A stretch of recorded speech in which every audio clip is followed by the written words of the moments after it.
ఎవరో ఏదో అనుకుంటారు, సమాజం నవ్వుతుంది, మనుషులు ఫీల్ అవుతారు, వాళ్ళు అలా అనుకుంటారని సిగ్గు, బిడియాలు, మెలికలు తిరగటాలు, ఎత్తులకి బోటాలు.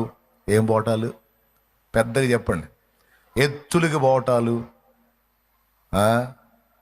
నేను అది సాధించలేకపోయాను, ఇది అందుకోలేకపోయాను, పిండాకుడు మొదలైన దరిద్రాలు ఏముండవు.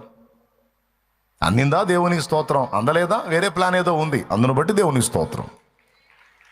అనుకున్నది జరిగిందా, దేవునికి స్తోత్రం. జరగలేదా, ఇంకా బెస్ట్ ఏదో ఉంది నా పట్ల.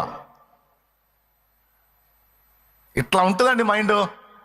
మరి ఇప్పుడు నేను చెప్పే వాటిని బట్టి మిమ్మల్ని మీరు ఎక్స్రే చేసుకోండి. మీరు తిరిగి జన్మించారో లేదో మిమ్మల్ని మీరు చూసుకోండి. మీరు నిజంగా దేవుని వెలిగింపు పొందారో లేదో మీరు చూసుకోండి. ప్రవక్త మైండ్ ఎలా ఉందంటే, ప్రవక్త యొక్క దృష్టి తన మీదనో తన ఫ్యామిలీ మీదనో లేదు. జక్కయ్య దృష్టి దేవదర్శనం పొందిన తర్వాత తన మీదనో తన ఫ్యామిలీ మీదనో లేదు. సౌలు దృష్టి దేవదర్శనం పొందిన తర్వాత సమాజం నన్ను వ్యతిరేకించింది, సమాజం ఏమనుకుంటుంది అన్న దృక్పథం లేదు, ఆలోచనే లేదు. సౌలైతే మరి ఎక్కువగా బలపడి ఏసే క్రీస్తుని ప్రకటించుచు దమస్కు పట్టణమును కలవరపరిచెను అనుంది.